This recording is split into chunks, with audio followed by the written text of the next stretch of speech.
दोस्तों, जिंदगी में अगर कामयाब होना है तो इसे पाठशाला मान हर पल सीखते रहिए। यहाँ नए बदलाव और नए विकास होते रहते हैं। अगर हम खुद को ज्ञानी समझने की भूल करेंगे तो जिंदगी की दौड़ में पिछड़ जाएंगे। इसीलिए सीखने की चाहत खुद में बनाए रखें। फिर कोई बदलाव, कोई उतार चढ़ाव आपको आगे बढ़ने से नहीं रोक सकता। नमस्कार दोस्तों, Viju Sahu story YouTube channel में आपका दिल से स्वागत है। एक समय की बात है, भगवान बुद्ध अपने शिष्यों को उपदेश दे रहे थे। तब उनके किसी शिष्य ने उनसे यह 3 सवाल किए। पहला, कौन किसके भाग्य का खाता है? दूसरा, संसार का सबसे बड़ा बलवान कौन है? तीसरा, जो अपनी बात से मुकर जाता है उसका अंत में क्या अंजाम होता है? गौतम बुद्ध कहते हैं, तुम्हारे ये तीनों ही प्रश्न बहुत ही महत्वपूर्ण है, क्योंकि इन तीनों प्रश्नों के उत्तर हर मनुष्य को जानना जरूरी होता है। इसलिए मैं तुमको यह कहानी सुनाता हूँ। उस कहानी में तुमको तुम्हारे इन तीनों प्रश्नों के जवाब मिल जाएंगे। कृपया तुम कहानी को ध्यान लगाकर सुनना। एक जंगल में एक विशाल बरगद का पेड़ था। उस पेड़ पर एक बाज पक्षी रहता था। उस बरगद से थोड़ी ही दूर पर एक बिल था। उस बिल में एक सर्प रहता था। फिर एक दिन जैसे ही सर्प बिल से बाहर निकलने लगा तो उस सर्प को वह बाज पक्षी देख रहा था।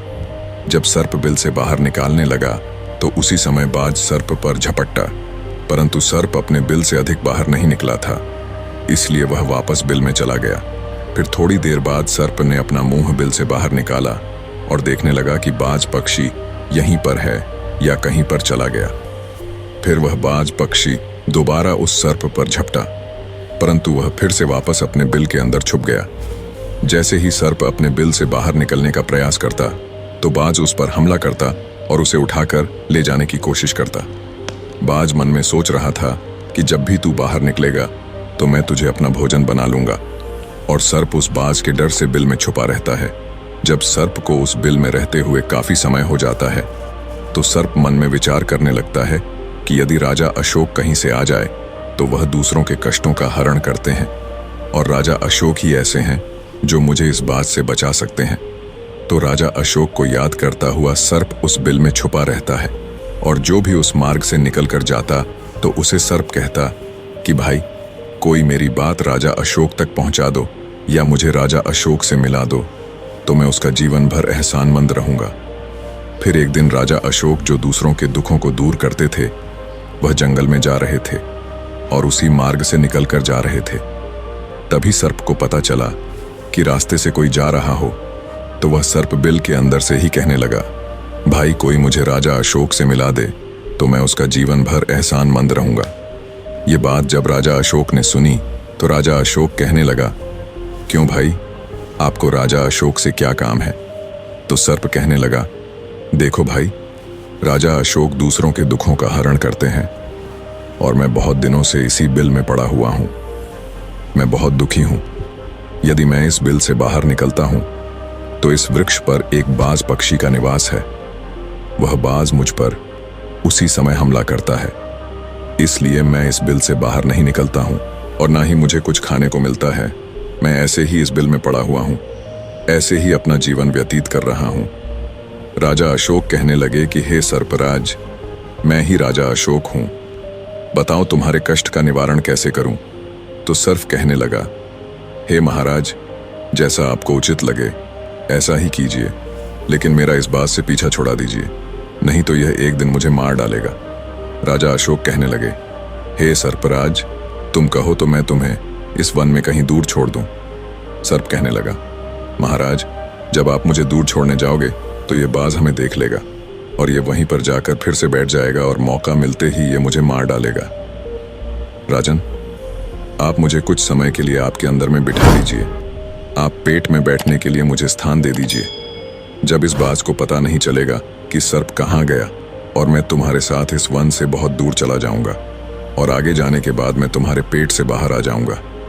राजा अशोक कहने लगे, ठीक है सर्प, आज आप मेरे पेट में प्रवेश कर जाइए।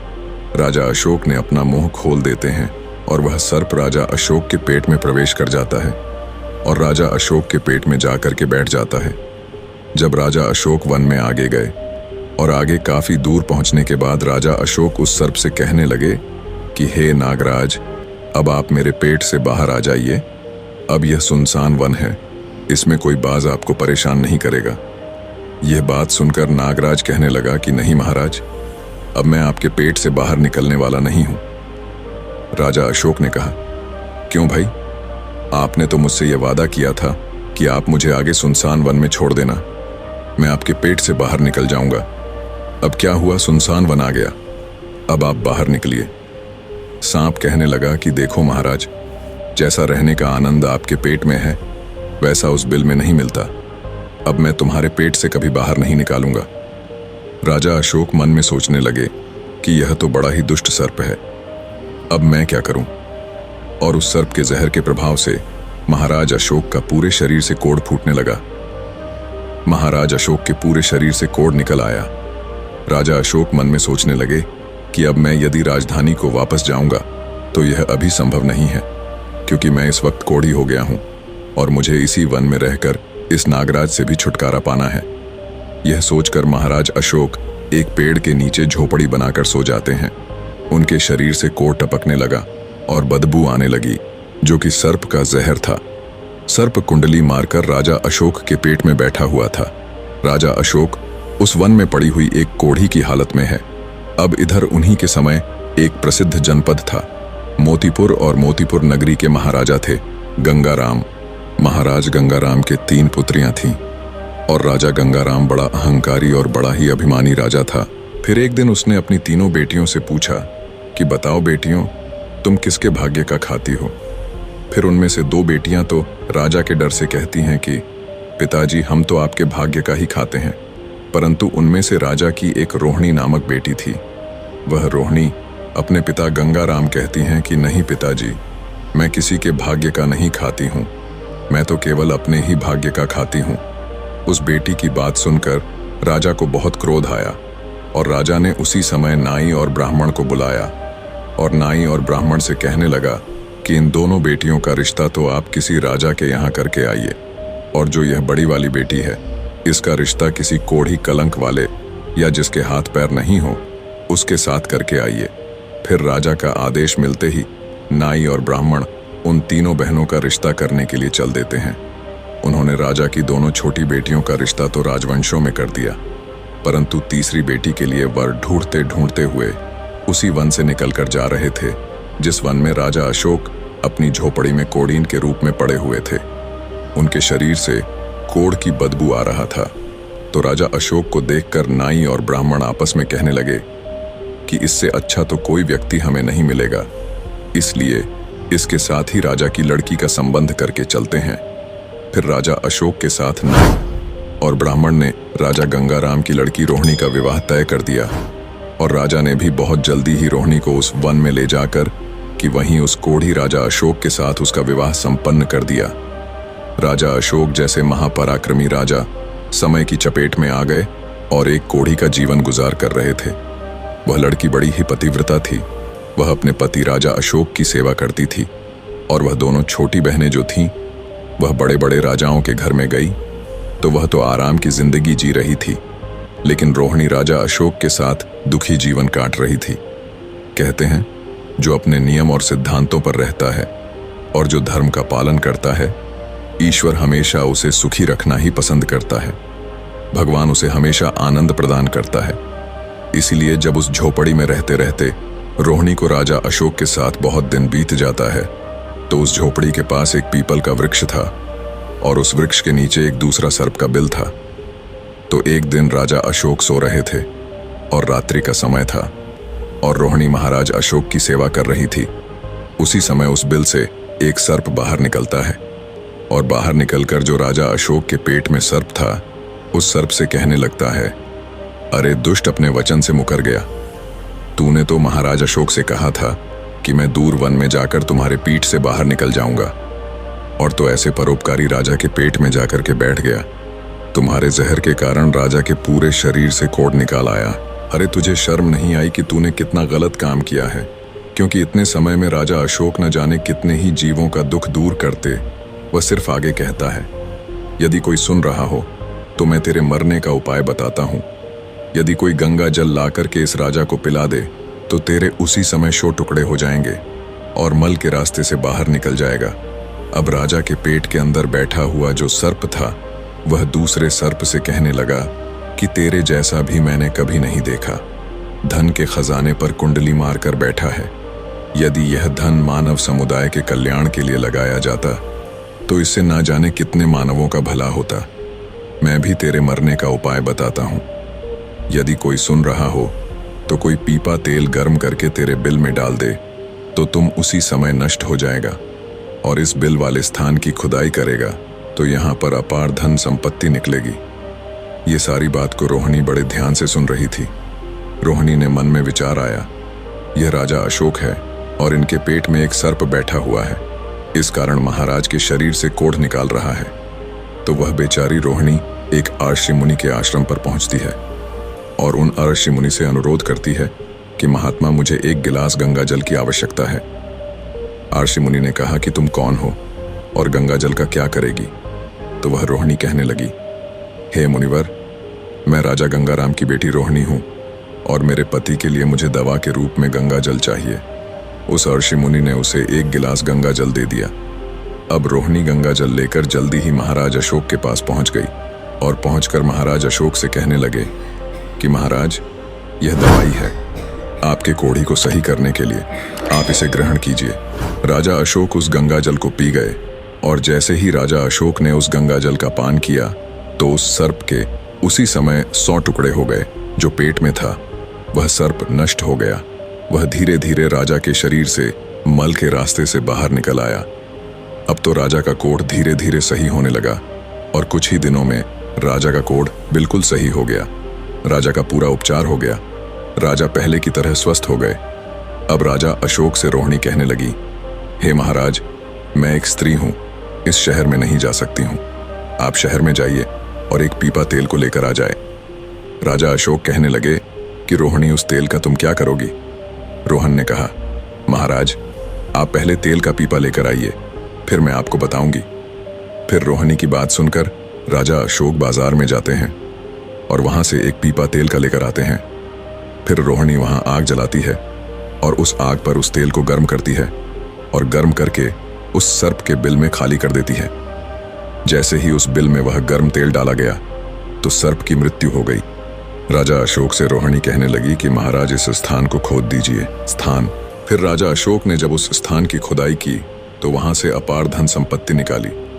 रोहिणी कहने लगी, महाराज देखिए, मैं जानती हूं कि आप जय नरेश राजा अशोक हैं, परंतु मेरे पिता ने मेरा अपमान किया है और मुझे एक कोरही को दिया था, परंतु मैं मेरे भाग्य का खाती हूं। इसलिए इसी स्थान पर मेरे पिता का जो महल है उससे अच्छा महल बनना चाहिए। राजा अशोक कहने लगी, रोहिणी, तुम कैसी बातें कर रही हो? हम नरेश हैं, भला यहाँ पर महल क्यों बनाएंगे? आप उज्जैन नगरी को चलिए।